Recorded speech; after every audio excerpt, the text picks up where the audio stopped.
Hello po sa inyong lahat mga ka-crypto. Ako po si Pinoy Crypto Trader at sa video na ito ay atin mong pag-uusapan ang tungkol dito sa founder ni Binance na si Ginoong Changpeng Zhao or si ZZ, kung saan ay siya na po ay nasintensyahan ng 4 na buwan sa pagkakakulong. Kaya ayan, itong si Ginoong Changpeng Zhao ay ayan po, yung kanyang Binance platform sa bansang US, ayan po yung dyan po nag-umpisa yung kanyang kaso rito kung bakit po siya nasentensya ng 4 na buwan na pagkakakulong. Pero ayan, higit pa sana, aabot pa sana sa ilang taon yung kanyang pagkakakulong dito na sentensya. Pero mukhang napababa po nila ito sa 4 na buwan lamang. Kaya ganyan po talaga kung meron kang pera. Pero kung wala kang magaling na attorney, ayan, at hindi mo kayang ma-afford ang isang kasi yung mga magagaling na attorney ay yan po yung mga mamahalin yung kanilang bayad.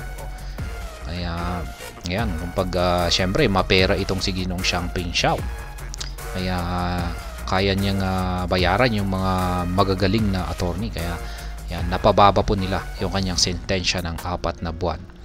Kaya ayan, itong si Ginoong Changpeng Zhao ay hindi na po siya ngayon ang CEO ni Binance. May pumalit na po sa kanya. Pero siya pa rin po ang nananatiling founder ni Binance. Kasi syempre siya ang gumawa nito. Kaya ayan, atin pong alamin ang buong pangyayari dito.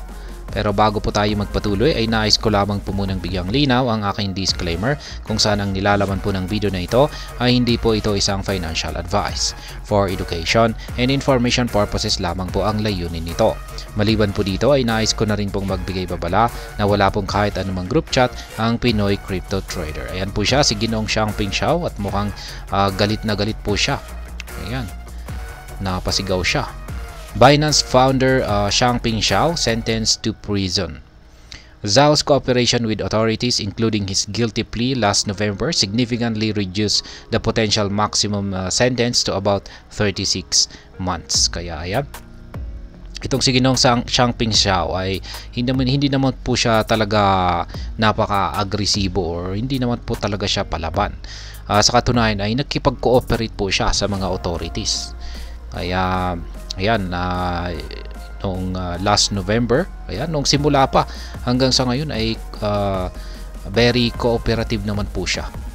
Kaya ayan, hindi pa nga siya umangal sa sinigil nilang parusa sa kanya or yung kanyang penalty.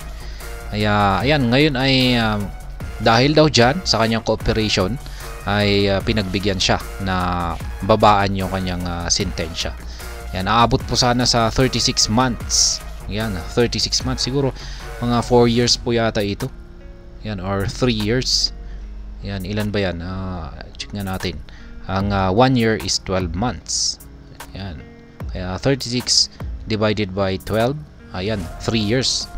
Ayan, makukulong po sana siya sa loob ng 3 years or 3 taon. Pero ayan, dahil po sa kanyang pagiging cooperative, ayan, kooperasyon, ayan, ay binabaan or yung kanyang sentensya na ito. However, departing from the sentence guidelines, a federal judge ordered a 4-month term, citing the severity and impact of Changpeng Zhao's action and financial regulators. Kaya ayan, regulations. Kaya yan, meron pong isang federal judge ang siyang nag-order ng 4 na buwan na sentensya. The US Department of Justice had recommended a 3-year prison sentence, double the term agreed upon in Zhao's plea deal. Kaya yan, yung mismong US Department of Justice po or ang DOJ ang siyang nag-recommend sa 3 taong pagkakakulong para dito kay Ginoong Changpeng Zhao. In addition to the prison sentence, Zhao has agreed to pay $50 million fine, a modest amount compared to his reported net worth of approximately $43 billion. Kaya yan, sumang-ayon na rin po, maliban po sa 4 na buwan na pagkakakulong, ay itong si Ginoong Changpeng Zhao ay pumayag na rin po siya na magbayad ng $50 million bilang multa. Kaya ayan, mukhang at least maliit po siya kumpara sa report ng kanyang net na umaabot po ng $43 billion. When Zhao entered his guilty plea, the firm agreed a staggering $4.3 billion fine. Kaya yan, nagbayad na rin po sila ng $4.3 billion dito sa kanilang dito sa kaso ni Ginoong Xiangping Xiao. Kaya yan, laki po yan, $4.3 billion. Kaya ayan, makukulong si Ginoong Xiangping Xiao ng 4 na buwan. Sa tingin ko ay okay lamang po yan. Wala po siyang dapat na ikagalit dyan. Ayan, maiksing panahon lamang yan. 4 months na yan. Ayan, mabilis pong lilipas yan. Kaya okay naman po siguro yan. 4 na buwan lang. Siguro mag-relax na lang po siya sa kulungan. At alam ko yung mga kulungan po ng mga mayayaman dyan ay talagang hindi ka talaga maghihirap dyan. Parang relax ka lang dyan. Kasi sa tingin ko iba po talaga yung trato sa mga mayayaman na mga nakukulong kumpara sa mga mahihirap na nakukulong. Kaya para kay Ginoong Xiangping Xiao ay syempre magre-relax na lamang po siya dyan. 4 na buwan lang naman po yan. At siguro ay sa kanyang pagbabalik, yan po yung inaasahan ng karamihan. Yung inaabangan po kasi ng karamihan dito sa mundo ng cryptocurrency ay kung ano yung kanyang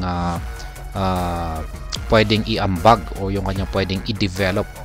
Kasi isa po kasi siyang genius or tao na magaling na mag-develop ng mga softwares or mga applications. Katulad na lang po ng platform na ni Binance. Kaya yan, sayang na rin kung makukulong siya sa 4 na buwan. Imbis na meron po siyang magagawa or ma-develop na project sa loob ng 4 na buwan, ay masasayang lang. Kaya parang nasasayang yung kanyang kakayahan dito. Pero ayos lang yan. Kailangan na rin po niya ng pahinga. Kaya yan, sa tingin ko ay kailangan na rin po niyang magpahinga. At makukuha po niya yan dito sa kulungan. Pero gaya ng sinabi ko kanina ay yung mga kulungan ng mga mayayaman ay hindi po natin maihahalin tulad yan sa kulungan ng mga mahihirap.